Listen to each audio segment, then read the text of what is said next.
Hey everybody, welcome back to another video. This is lesson 2, reading lesson 2, connected to the gods and goddesses of Olympus, pages 19 to the end. We're going to be picking some specific sections out of there and focusing in on some of the specific Greek gods. And also a video that I posted called The Greek Gods, and actually comparing, not necessarily comparing, just making connections between those two elements. We'll talk more about why and why that's important in just a moment. But again, this video is assuming that you've read the pages or watched the video and read along with the pages of from 19 to the end of the book. And you didn't need to have watched the video Greek Gods yet, but you probably should watch it ahead of time so that when we play the video in the lesson, that it's not the first time that you're seeing it. It's also just easier because you don't have to go through the whole video, lesson video to see it. You can just do the 3-minute video that is outside. So it's going to be a little different, but I think it'll be helpful, and let's dive right in. So today, that's not what we're looking at. We're looking at this. Again, this is reading lesson 2. It's on the Gods and Goddesses of Olympus by Aliki. These are the pages that we'll be focusing on particularly. Some are Zeus, some are Poseidon, and some are the Hades section. And our objective today is we're going to make connections between text and visual representations. And so what that means is we are going to be connecting the things that we read in the book to stuff that we can see, which is a visual representation.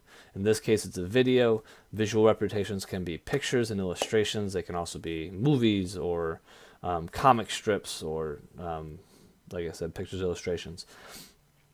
And the reason why we're doing that is because when we connect multiple sources of information, the more we learn about from each source, the more we can understand the things that we're reading or the things that we're watching.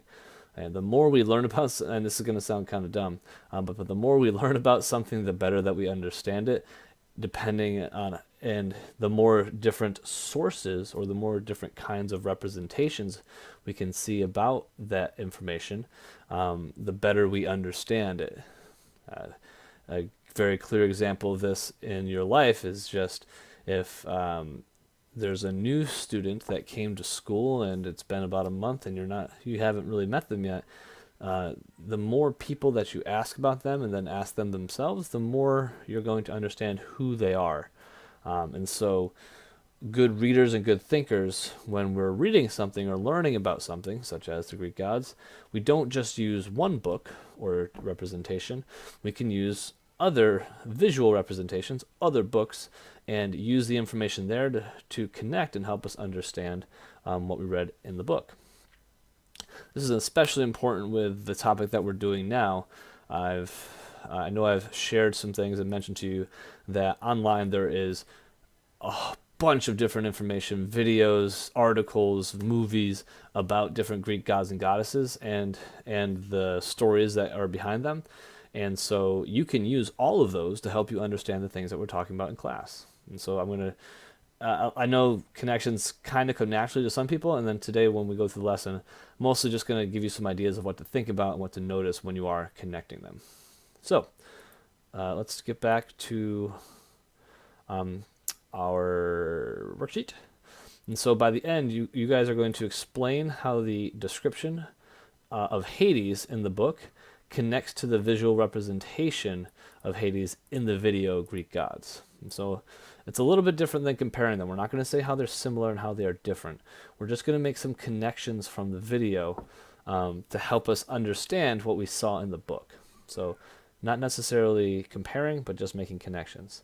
When we go through the lesson, we're going to be doing that with Poseidon and one of the other Greek gods.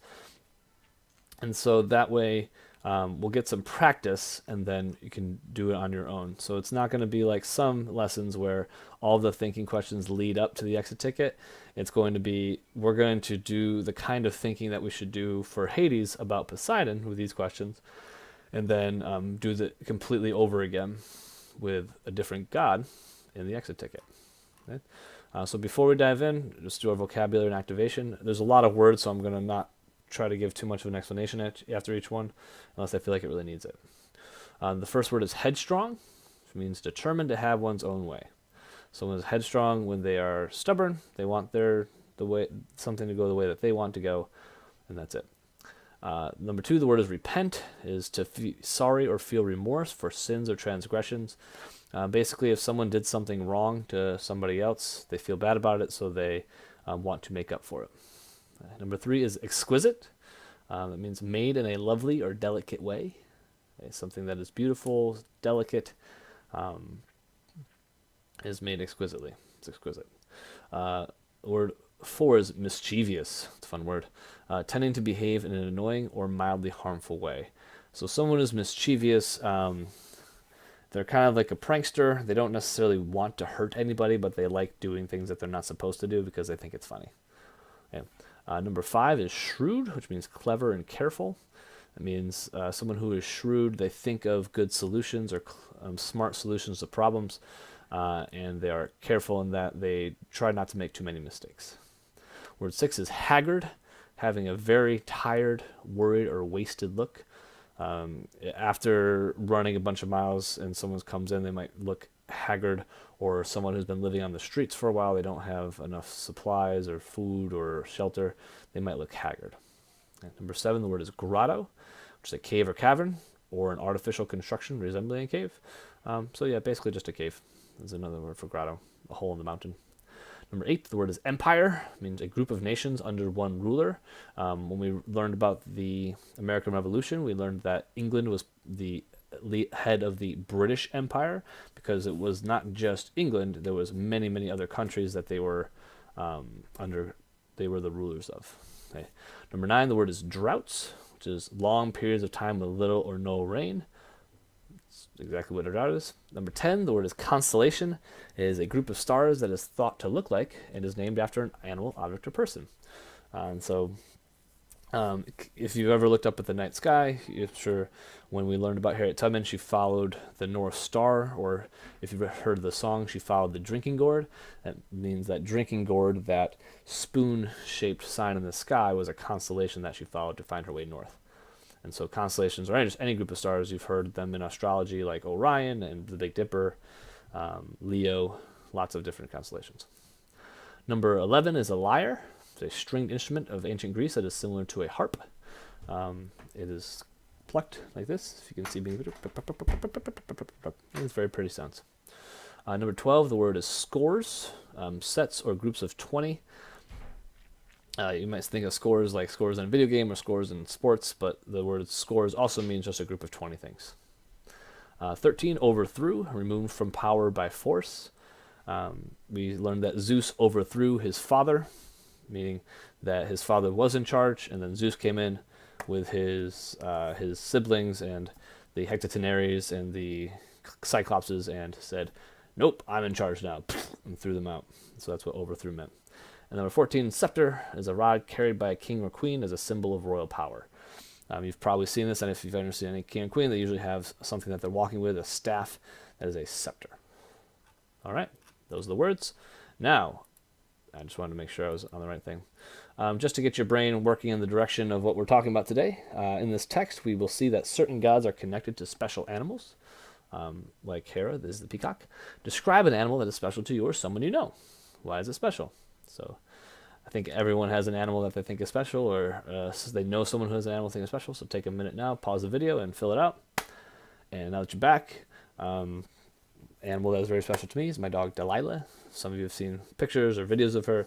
She's always there to have a pet if something's gone wrong. She makes Noah happy when she plays with him, and she's just a good dog, just a good doggy. So if you have another animal that's special to you, then you should have written it down. Excellent. So again, we're going to dive into our objective, which is making connections between text and visual representations. I'm going to do a very quick presentation on it. Some keywords that you're going to need to know. Visual, there's just anything that can be seen. A picture, a video, something you see with your eyes that aren't really words. The second word is setting. I know we've seen this before, where and when a story takes place. And last word is events, things that happen in a story. Again, these are probably words that you've seen a bunch of times, but it's good to go over them. So, in making connections, we do, like our human brain does this naturally. When you see one and you're reading something and then you read something else, your brain automatically tries to make a connection between what you are reading now or seeing now and something that you've already read or something that you've already seen. Our brain just does that.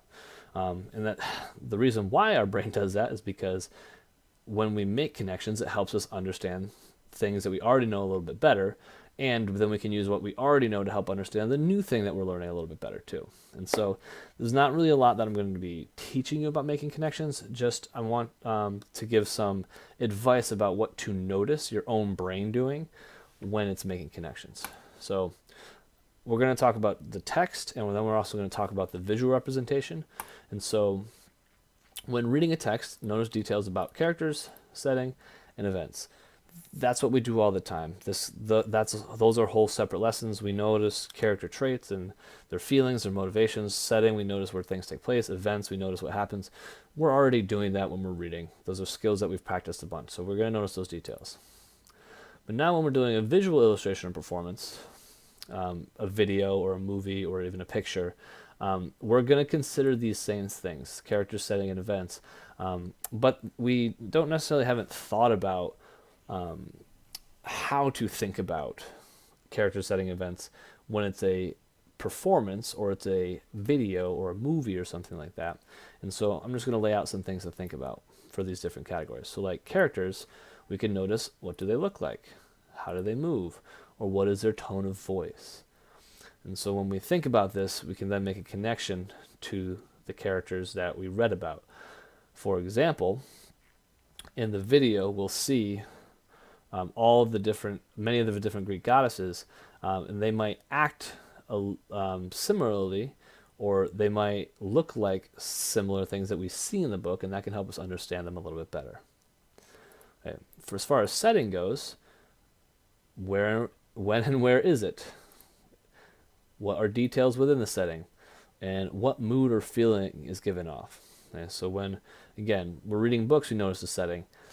When we're watching visuals, we might see the setting as well, where it is. They might be similar, and that can help us understand where it's taking place here.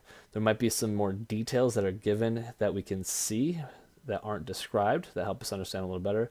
And even this, a mood or a feeling given off. If the visual is taking place in a creepy, dark mansion where there's no light and the floors are creaking and there's strange sounds going off, and gets this mood of being very scary that sometimes books aren't able to capture as well because they can only use words and some small pictures. And so the setting can sometimes help us understand, of a visual medium can help us understand the setting of a text a little bit better. And then lastly, with events, what order or what sequence are the events taking place in? What events in the performance of the video are more important? And then if there's people acting, they have actions that they do and dialogue that they do. And seeing these videos visuals can help us understand the events of the book that we're reading, because oftentimes the video is based on a written text. And then to make those connections, we just take all of these parts here and these parts here, and we connect. What's similar, and how did these help me understand these? Yeah, that's mostly just a way of thinking. How does what I noticed about the visual performance help me understand the things that I was reading? All right, that's the instruction. Now, before we dive into our thinking questions to get some practice, we're actually going to take a look at the video. So here is the video that you can also watch separate from here on the lesson page. It's called Greek Gods from History.com.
lot of the questions that we're going to be answering, the thinking questions, focus on Poseidon. Zeus and Hera are very important, but Poseidon is actually the god that we're going to, one that we might be focusing on a lot when we read The Lightning Thief, and so we're going to be focusing on this when we answer our questions. So I know you're already paying good attention, pay even closer attention to Poseidon.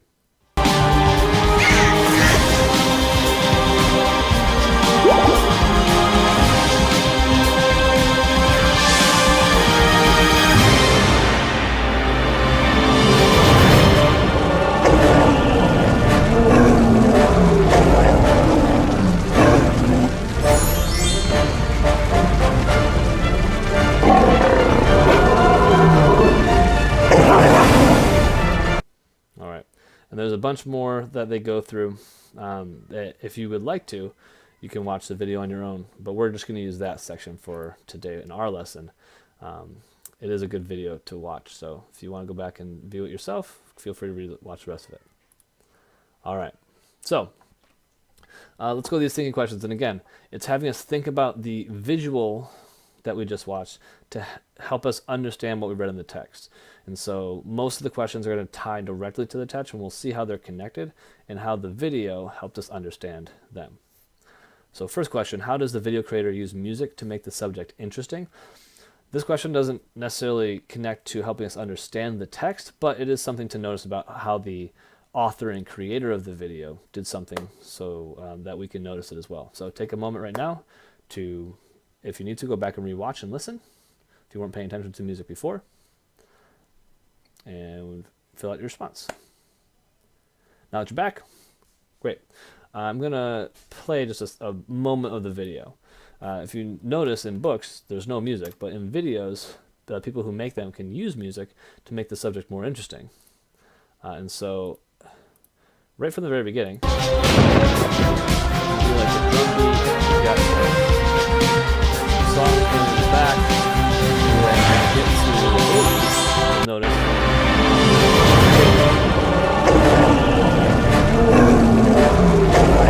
crackling of the frogs, the growling of Cerberus, his three-headed dog. And so this music in the video makes it interesting because to me it feels more energetic, it feels powerful, and it makes it sound like this, or seem like this video is, I don't know if important's the right word, but let's just start the sentence and I'll see how I finish it off. The video creator uses music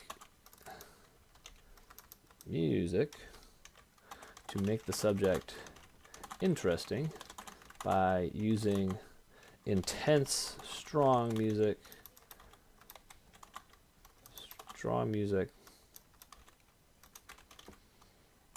to show that the gods were powerful and interesting beings. The creator also changes the music when more, I'm going to put these words about bad gods like Hades and Ares are shown to give us the feeling of not give us a feeling, to make us feel angry or scared. Excellent.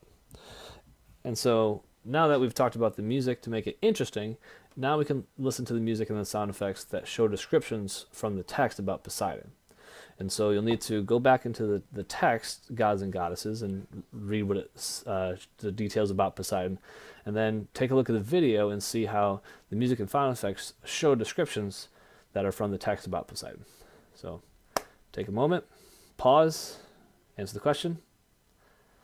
Now that you're back, I'm going to go into camera mode, and we're going to take a look at the details from the text that are given about Poseidon, and then when we look at the video again, we can see some of those details are matched up. So Poseidon is on page number There it is, 28. And so here are some details, and you'll notice I have a lot underlined. But the big ones that I think match with the music are right here.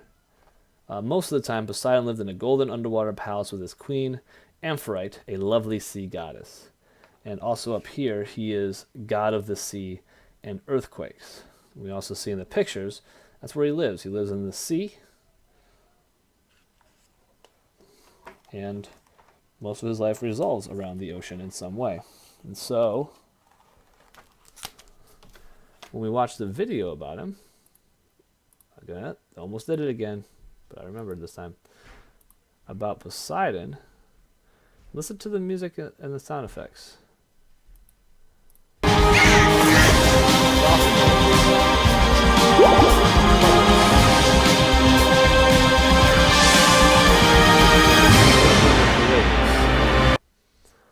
And so I think the music and sound effects show that Poseidon is directly connected to the ocean and the sea with bubbles and dolphin noises, and so that's what I'm going to put.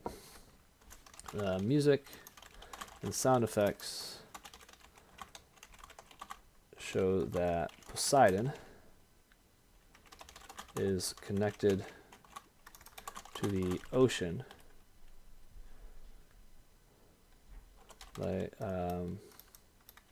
to the ocean. For example, the bubble sounds, bubbles and dolphin noises connect to noises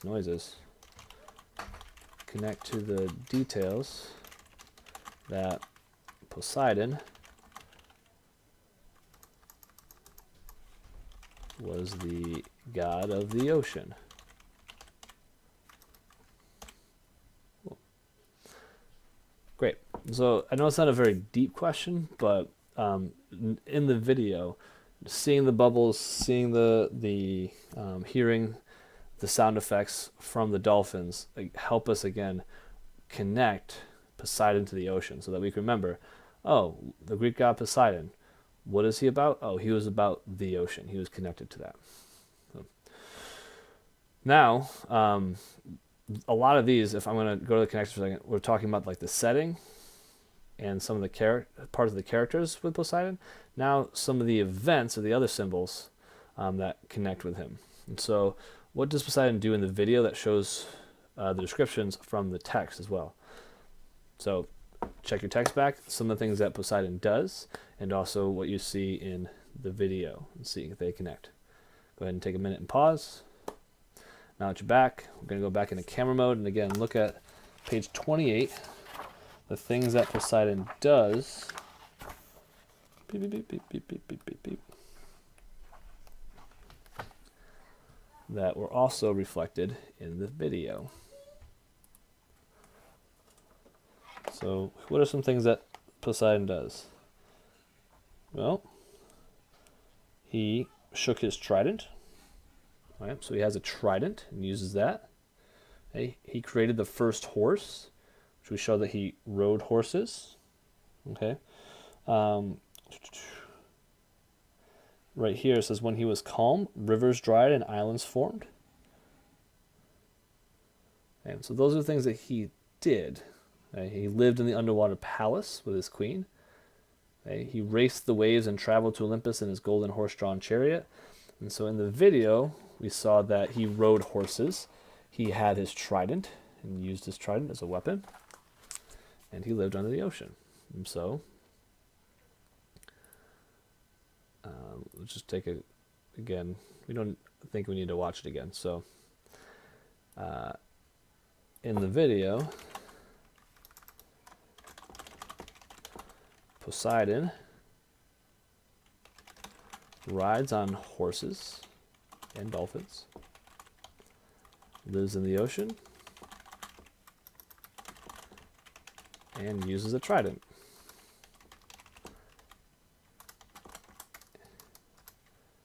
Those details are described and shown in the text as well. Great. And Yeah, so again, not super deep, but again, the connections between what we see in the video connect directly to what we saw in the text, and so that we can better understand it. Now, last question about Poseidon says, what natural events are explained on the text page about Poseidon? Now, we saw way earlier when we first started the unit that these gods were people's explanations for natural events. And so a lot of natural events that happen in the world were explained by Poseidon doing things. And so this is not directly connected to the video, even though I'll show you in one way how it is. But go directly into the text.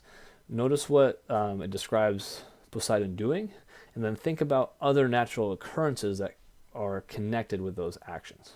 So go ahead and pause the video. And now that you're back, we're going to go one second to last time back into page 28. I wish I had a different setup with my computer where I can just keep the book out and not have to keep opening it. I'm going to figure that out. Okay. So, again, on page 28 it says, his temper could be as violent as the sea he ruled. He shook his trident, and leaping waves flooded the land. And so this is showing that when he shook his trident, things flooded. And so it's explaining the natural events of floods. He shook the earth, and mountains erupted. He struck the earth, and mountains erupted. And so, again, striking the earth means hitting it. And so up here it says God of the sea and earthquakes. And so I think he is being explained as the cause of earthquakes, that natural event. And when mountains erupt, we know that mountains erupting, that's a volcano. And so he's being used to describe the eruption of volcanoes as well. Same things here. When he was calm, rivers dried and islands formed. And so that's called a drought when rivers dried. We talked about it before, and things don't, no rain comes, so rivers dry up. So he's being explained, or the natural event of droughts is being explained through Poseidon as well. And then just very quickly, we'll check the video. If we go to the very beginning of Poseidon's section, it says, the god of the sea, floods, droughts, and horses. Those floods and those droughts, those are two natural occurrences that were mentioned in the text, and this backs it up, that he was the explanation that people gave for why floods and why droughts happened.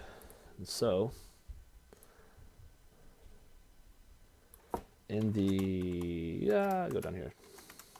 In the text, Poseidon,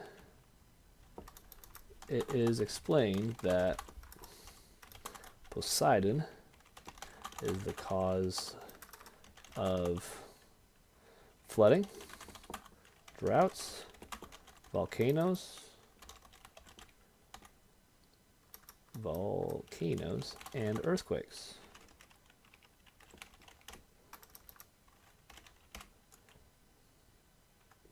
Bam. There we go. So, we took what the text said, we watched the video about Poseidon, and then saw how the video added to the information that we already received about Poseidon in the text. Now, with your exit ticket, you're going to do almost exactly the same thing, except with Hades. Okay? You're going to explain how the description of Hades on page 38 of Gods and Goddesses of the Olympus connects to the visual representation of Hades in the video Greek gods. When you do this, make sure that you're naming the ways that the characters, the settings, and the events match in both versions. Try to focus on one thing about the character, one thing about the setting, and one event that match in both versions. Use accurate details from both versions to support your connections. So be very specific about what is mentioned. Don't just say Hades lived in the same place in the video and in the book. State specifically where they lived. And then describe how the performance illustration uses specific directions and descriptions from the written text. So we're just describing how the things that we see in the video are very, very similar, or it can tell that they've been taken from the text to be added there. So this should take you a few minutes. And you're going to want to check the video again about Hades. Or, you know what, I'll do that right now. And then you can dump into your exit ticket.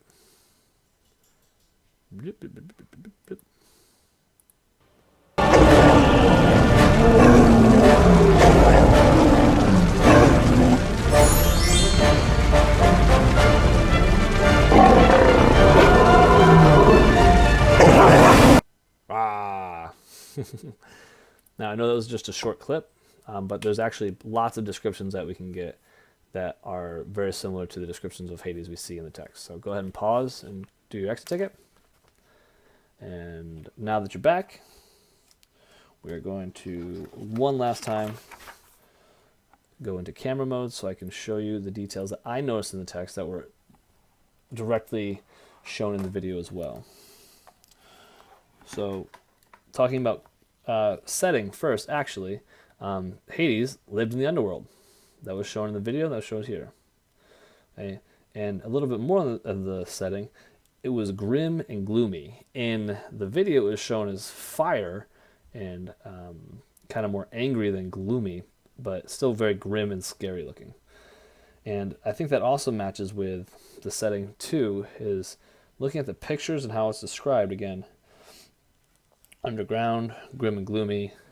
It's a pretty scary place and not very happy. So I think the video drew from that as well, using scary music to kind of match the scariness and the grim nature of the pictures. Characters, we notice here, in the video, Cerberus' three-headed dog stood guard at the locked gate. We saw that in the video as well, that he had his three-headed dog with him, Cerberus. And then also down here, as far as events, Zeus told Hades to kidnap Persephone. Hades rode up into the brilliant sunshine, and that's what he did. In the video, it showed that Hades loved Persephone, so that's an event that matches up. And I know Cerberus looks a little different in this picture than on the video, but again, Cerberus was mentioned in both places. And so those are one thing about character, one thing about setting, and one thing about events that I'm going to make sure are connected. There are others as well, but those are the most obvious ones that I found that are easiest to share. So the setting connects from the text to the video. I'm going to give a little bit more introduction to this.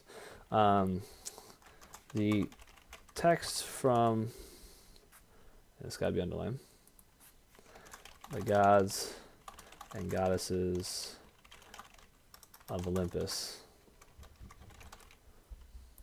and the video, Greek gods, connect through Hades by characters. We're going to do it in setting, characters, and event, comma, and events. Jeez, my typing is atrocious. I'm so sorry. From the text of the video, because Hades lives in the underworld, because in both, Hades lives in the underworld,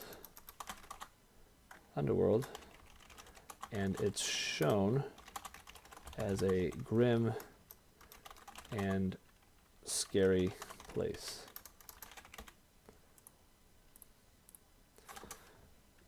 A character that connects is the three-headed dog Cerberus,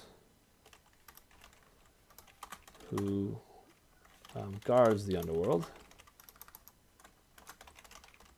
for Hades. Lastly, in both the text and video, it is mentioned that Hades loves and even captures Persephone, and even captures Persephone. Excellent. Mentioned. Yep, there you go. So, oh my gosh, did I not go back to the... I did. Oh. Alright. Did we name ways that the character setting events match in both versions? Sure did. Do we use accurate details from both versions to support connections? Yep. These are close details that give enough information. They're not very vague. And then describe how the performance or illustration uses specific directions and descriptions from the written text. Absolutely. We said how they are exactly the same. It even loves or even captures Persephone. So I know this lesson was a little different than others. Didn't have to do as much about reading and making inferences and things like that. But since many of us are home for a long time right now, that you have access to the internet, there's so many different visual mediums out there, videos, lessons, articles, movies, things that I've mentioned before, even games like the game God of War. You're going to see different